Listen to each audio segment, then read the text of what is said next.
Welcome to Healthy Brain, Happy Body, a podcast from the Northeast Region Biofeedback Society. I'm Dr. Saul Rosenthal, a health psychologist in the Boston area, and your host as we investigate the incredible connections between brain and body. Today we are starting a series on creativity. Guests will include neuroscientists, clinicians, researchers, and performers. We'll try to answer questions about the physiology of creativity, how creativity and our health interact, and how we might use applied psychophysiology to enhance creativity in our clients and ourselves. We'll start the series off with a discussion about the neurophysiology of creativity. Dr. Rex Jung is a clinical neuropsychologist in Albuquerque, New Mexico, where he's also worked as an assistant research professor of psychology at the University of New Mexico and a research scientist at the Mind Research Network. His research focuses on brain functions and structures that relate to creativity, intelligence, and pathology. He's published in a wide variety of journals and books across many subject areas, and is the co-editor of the Cambridge Handbook of the Neuroscience of Creativity. In this first part of our discussion, we talk about how to define creativity in a way that allows us to systematically study it, the difference between creativity and intelligence, and the neurophysiology involved in creative work. Dr. Jung, welcome to Healthy Brain, Happy Body. Thank you. Thank you for having me, Saul. So I want to start with kind of how you got to creativity. You've had a really varied career, and you've worked in areas of neuropsychology, creativity, intelligence, neuroimaging. How did creativity kind of emerge as a major area of your study? Yeah, good question. I stumbled into it like I did most of the things that I researched, but it was a rational stumble, I guess. I had been studying, as you indicated, intelligence for a number of years, and came to understand that intelligence was not enough to really capture the reasoning behavior of humans, particularly in really unconstrained problem solving, and that creativity is something that was worth pursuing. And intelligence was important. Intelligence is quite adaptive, but in problems that are quite unconstrained, we need something more. And I hypothesized that creativity was that reasoning capacity that allowed us to get that something more that intelligence did not provide. Okay, so I actually will want to go back to that idea of unconstrained and constrained problem solving, but sticking with creativity just for a minute, it's typically been treated as a trait or a talent, and how has that thinking changed over time? It may not have changed. It is a trait, a talent, artistic creativity, musical creativity. The way I look at it is more of a brain capacity, a reasoning capacity. So I think people still do look at it as a trait, a talent that people have in its manifestation, in its expression.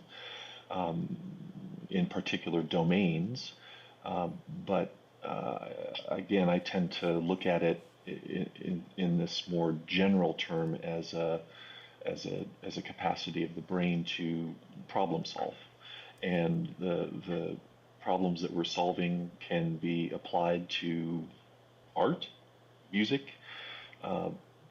business, science, a lot of particular domains that we're trying to create something novel and useful, the definition of creativity that can be surprising or unexpected, that hasn't been seen before, and that is a unique capacity of creativity. So it's capacity, almost like a process rather than a thing. Yeah.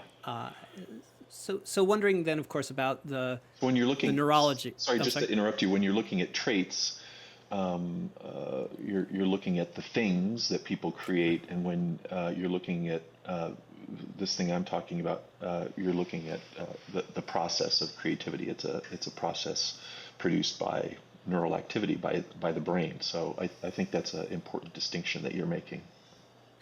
Right, and well, of course, psychologists are always interested in the process, um, but in particular, this process, how is neurology? How is the brain involved? What systems, what areas of the brain really get kicked in? I think there's a lot of work that's been done in the last 10, 15 years that have really congealed around three broad brain networks, two broad brain networks, and perhaps a third that are involved in creative cognition. The default Mm-hmm. mode network is a network in the brain that is organized around internal processing, about introspection and planning and organizing our behaviors before we implement them into the world um, broadly. It is in the mesial aspects of the brain, largely, although not exclusively. The executive control network or cognitive control network, sometimes called the task positive network, is involved in implementing those ideas, down selecting from all the ideas generated into one that is most viable. And the interplay between the default mode network and the cognitive control network is mediated or modulated, perhaps, we believe, by the salience network.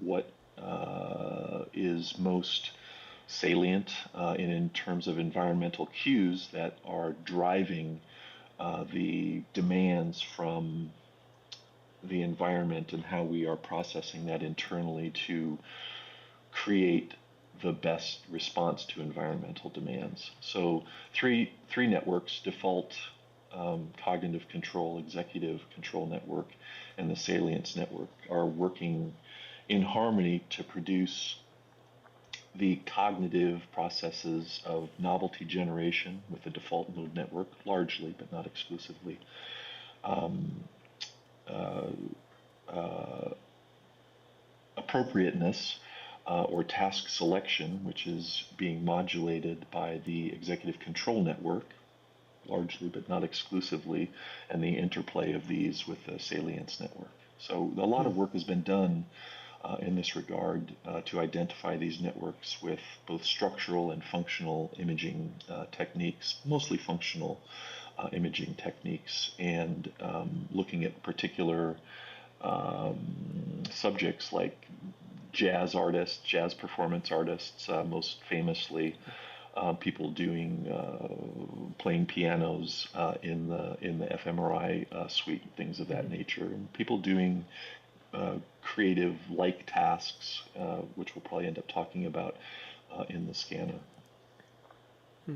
So the the networks sort of interact with each other, maybe modulated or even mediated by the salience network.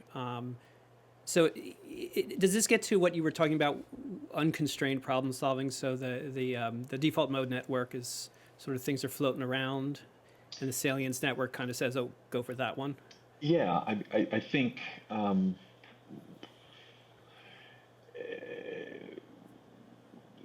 the default mode network becomes engaged in novelty generation, and there is a tamping down of the selection process and the the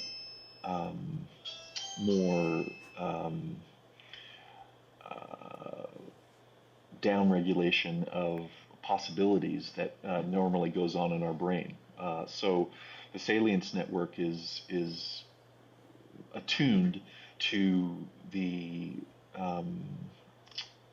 interplay of those demands coming from the external environment, and then our internal states, and managing those two together. So, is there a matching between the external demands and the internal states of our body and brain? So, it's not making the selection per se, but it's tuning the interplay between the external environment and the internal environment of our body and mind. Okay. And so, how does that relate to intelligence? I feel like I'm jumping the gun a little bit with that question, but it's because those networks I think would be related to intelligence as well, but you see these as different processes, different. I hypothesized that they would be when I went into this, and they largely are, although they overlap. So intelligence is largely involved with the task positive network, the cognitive control network, and we've written a target article in the Behavioral and Brain Sciences on the parietal frontal integration theory, PFIT, in 2007, which really outlined a network of regions involved in intelligent behavior, looking at fMRI studies and structural imaging studies, EEG studies, all the studies that were available at that time. And that's held up pretty well. This cognitive control network, task positive network, is highly involved in intelligent behavior, intelligence, IQ studies that have emerged. So that's half the story in creativity, not all the story in creativity. And the default mode network tends not to be involved, and salience network tends not to be implicated as highly in intelligence type of tasks as they are in creativity tasks. So the default mode network is much more highly involved in creativity type tasks, particularly novelty generation.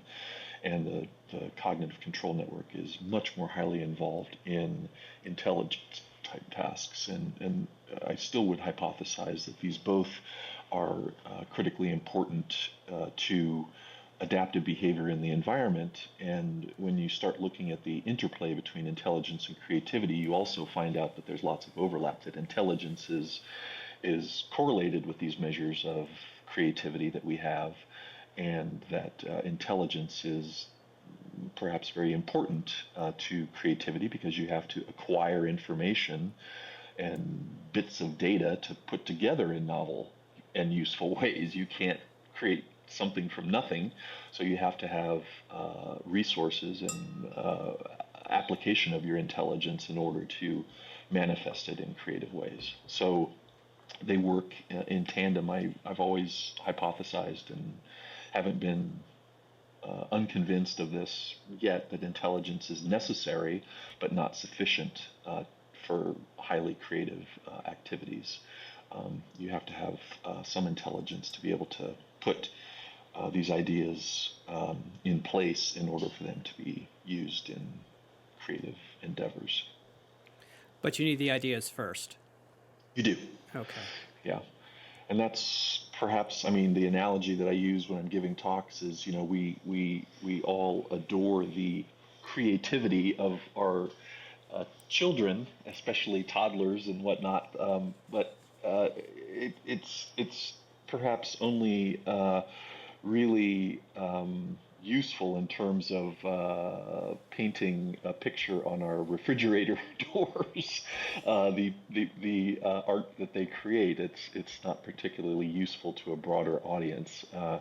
They really haven't put all the pieces together to create something particularly novel and useful to a broader audience. They don't have the ingredients necessary to become, and not that everyone's going to become a Picasso or a Van Gogh or something like that, but all the ingredients necessary to perhaps appeal to a larger audience of art aficionados besides or outside of their parents, per se. That's a different value set, I think, is at Correct. play. But Yes. That does actually really raise a question about differentiating the Picassos from the rest of us. So you talked about brain imaging studies. Could you talk a little bit about what they show for people who are successful creatives or highly creatives? Yeah, very little research has been done. We recently published some studies a series of studies looking at people who are considered to be high creative achievers as compared to people, their cohorts, who are high achievers without being perhaps creative achievers, perhaps highly intelligent. So think of someone like Steven Pinker, who writes books and articles and gives talks and is a public intellectual, as opposed to your average Harvard professor, who is highly intelligent but perhaps not as renowned as someone like that. So, and I wouldn't feel comfortable holding forth on what we found. We found differences in the brains of people that are highly creative. We call that big C, compared to little c creativity. All humans, by all animals, I would hypothesize, all mammals at least, have creative capacity to solve novel problems in a useful manner. But the little c and big C creativity is mostly a product of how broadly accepted it is within the culture. So you think again of Steven Pinker, and yeah, his books sell. My books don't. Your books might. I don't No, know. they do not. They do not. But some books sell. Van Gogh's paintings are highly popular, but when he was painting them, he was not popular.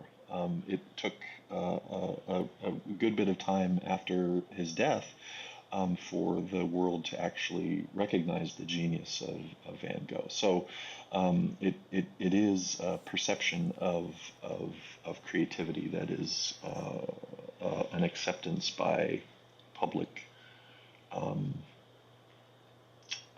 consensus that gets you that big C creativity, whether it's deserved or not. Well, this may take us on a little bit of a tangent. I don't mean to do that, but that raises the question to what is creativity, and how much, whether it's the preschooler with the painting on the refrigerator or the Van Gogh that never sells during his lifetime, can we say they're not creative because the perception, the outside perception, is that they're not, or their outside values don't kind of match with that creativity? What is that telling us about creativity, and how do we pull that apart from what's lighting up in the brain during a creative task? Yeah, I think the things that are lighting up in the brain during a creative task are similar, regardless of whether people are accepting it broadly or not.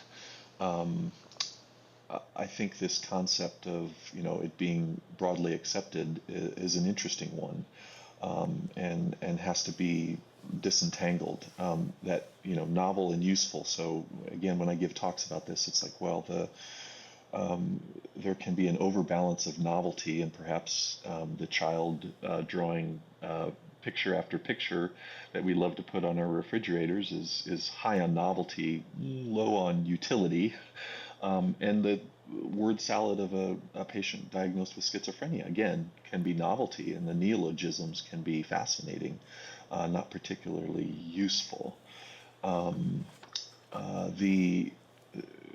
introduction in the field of this concept of surprising or unexpected is, I think, a useful addition. So you have novelty, utility, and unexpectedness, which is also a definition that the patent office uses in terms of granting patents, because you could grant patents to anything that is novel or useful, but it has to be particularly unexpected in order for it to be granted a patent. And getting back to Van Gogh, as you're pronouncing it, and the correct pronunciation, the novelty and utility that he and his brother saw during the time, and even members of the Impressionist community, were probably important and reasonable the unexpected nature of that took time to evolve and become perhaps surprisingly broad,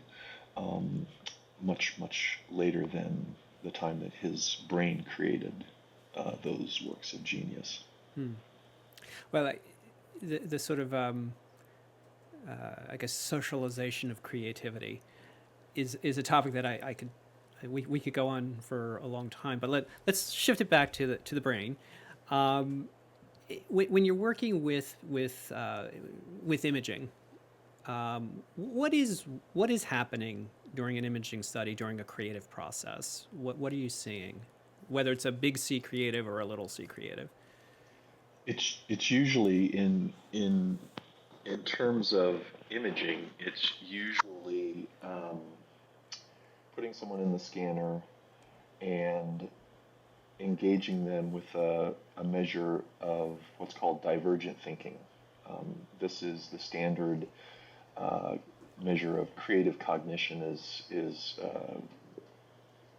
a measure of divergent thinking.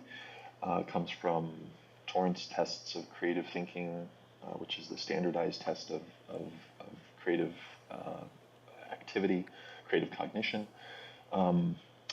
Most stereotypically, it is asking a subject to tell you how many different ways they can think of to use a brick, usually a standard item.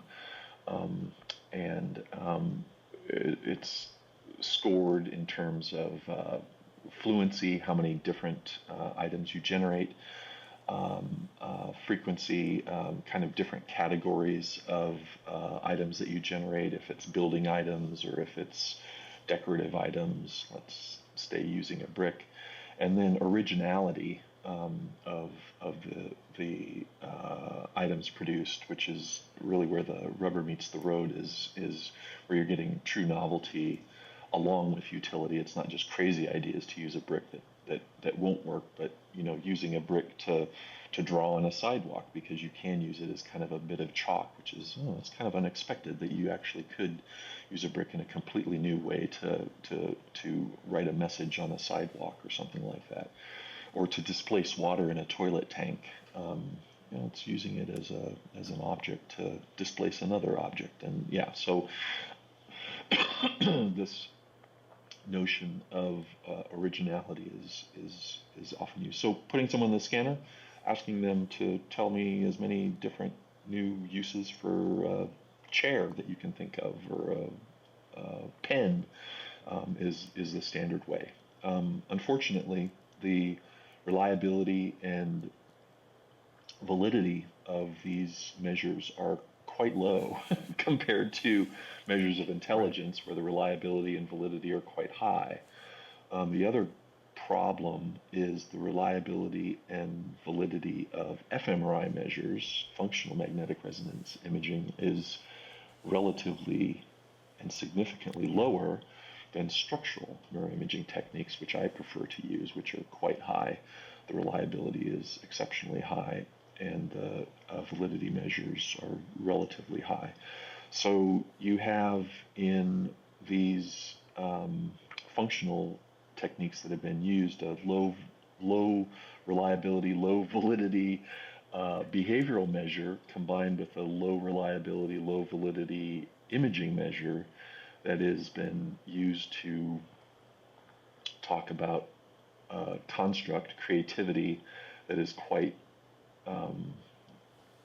diffused when you put all those pieces together. So there's some problems in our field that I've tried to call out, that we need better measures, both behavioral and neuroimaging measures, and combination of measures to get at this construct. And we need to use something like intelligence as kind of the gold standard, which is one of the better behavioral measures, one of the best behavioral measures that we have of human behavior, as something to aspire to. Okay. Well, sort of shifting a little bit would be to sort of the area of creativity in sort of a pathologic way. We often learn about things from looking at the pathologies. And maybe just to start off with the idea, and I think it's a myth that one must have some pathology to be a big C creative.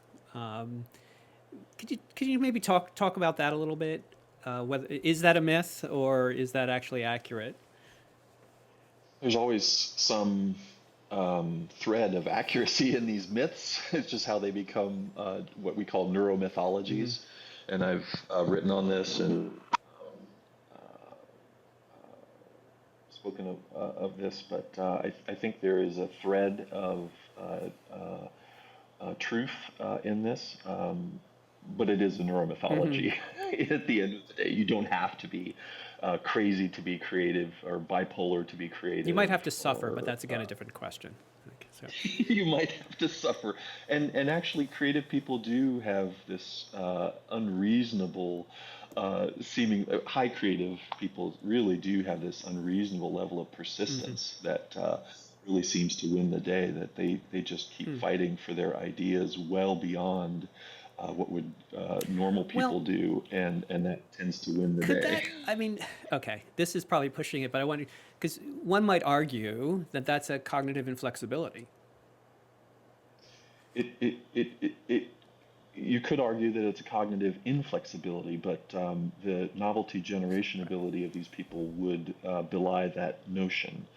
It is a personality variable, this persistence and stubbornness and disagreeableness, which is the personality characteristic that tends to be, well, openness to new experiences is the most correlated with creative achievement variables, but disagreeableness also tends to be highly correlated with high creative achievement.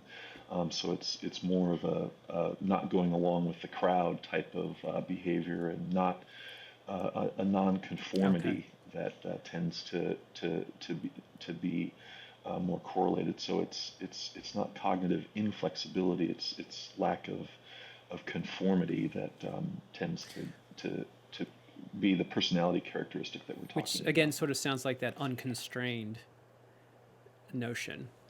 Yeah, it's lack of social constraints that people are manifesting in their behavior. And to get back to your original question, I mean, we do see correlates of people with bipolar disorder and higher levels of creative cognition, people with frontotemporal dementia, and higher levels of novelty generation, creative capacity. So, there are hints of these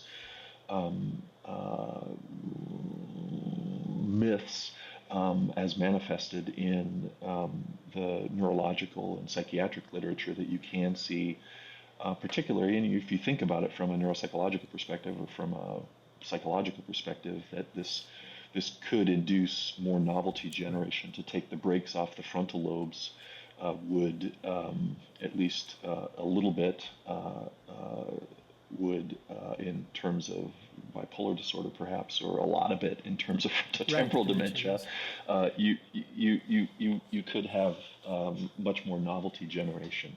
I also like to say that you never would have someone create anything in the throes of a frank psychosis, of schizophrenia or bipolar disorder, or delusions associated with frontotemporal dementia. So it's usually the periods between the depressions or the manic behavior that people are producing something that is right. I would imagine the utility is the problem.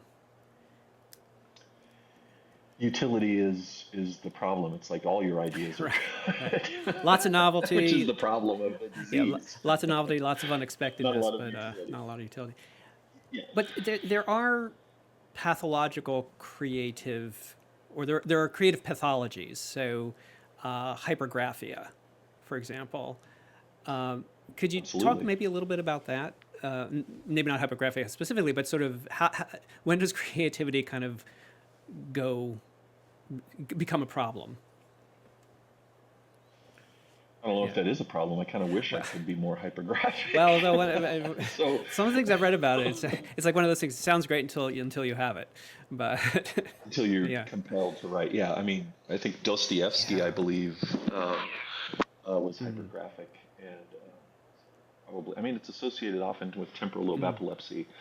So you have hypergraphia, not inevitably, but often associated with temporal lobe abnormalities, whether it's a tumor or temporal lobe epilepsy, and you have some famous figures in history who just are compelled to write and are hypergraphic, and it is a compulsion, and some things are novel and useful, but if you produce, there is a equal odds rule that Dean K. Simonton talks about, that enough, if you put out enough if you put out a lot of ideas, along for the ride will be a good idea every once in a Hmm. while. So the production of ideas in aggregate will increase the likelihood of producing a novel and Right. useful idea. So fluency yields creativity. So in this hypergraphic state, there's a lot of junk and trash and garbage that's produced, but if you can, during a lucid state, hone it down into something that is a gem or a work of art, then that's where Yeah, it the sounds a little beauty bit like the resides. infinite number of monkeys coming up with Shakespeare's the works of Shakespeare. Um, Well, it reminds. So when I was in, I don't know, Germany on a trip one time, I saw that there was going to be a exhibit of mm, Picasso's. He had some dishes or something that he had painted, and it's like, let's go see that. So it's Picasso. Let's go see that. It's going to be great. Picasso, the genius artist, and we went, and it was mhm. terrible. I later found, I started researching this, but Picasso produced over 25,000 individual pieces of art in his lifetime. And a lot of it is really Mhm. Mhm. terrible. He produced Guernica, which is his work Right. of genius, but he also produced some really terrible art, just really something worse than a child would produce that you may not even put on your refrigerator. And so, but it's just that volume that led to some really stunning works of genius as well. Well, we've talked about sort of the neurology of it, a little about of pathology. I'd like to take a break now, and then when we come back, maybe talk a little bit about whether we can improve creativity, and we have to, talk the inevitable talk about artificial intelligence and what that might have Like, to do. So yes. we'll be back. You're listening to Healthy Brain, Happy Body. I'm your host, Dr. Saul Rosenthal. Our guide today was Dr. Rex Jung. You can find out more about him and his work in the show notes or at www.rexjung.com. Subscribe to this podcast by clicking the subscribe here link or wherever you get your podcasts. If you enjoy Healthy Brain, Happy Body, please rate us and leave reviews at Apple Podcast or wherever you listen. Reviews help us get more listeners, and that's more people who can learn about and benefit from biofeedback, neurofeedback, and other mind-body approaches to health. Also, let us know what you think by sending us email. Our address is healthybrain@nrbs.org. Healthy Brain, Happy Body is produced and edited by me. The theme music is Catch It by Coma Media. It is a production of the Northeast Region Biofeedback Society. Go to nrbs.org to find out more about the organization, including our trainings, monthly webinars, and yearly conference. All opinions expressed are those of our guests and not the NRBS. This podcast is not meant to replace advice from qualified healthcare providers. Healthy Brain, Happy Body is supported by the sponsors of NRBS and by the International Society of Neuroregulation and Research. Be sure to join us on our next episode as we continue to explore the keys to our well-being on Healthy Brain, Happy Body.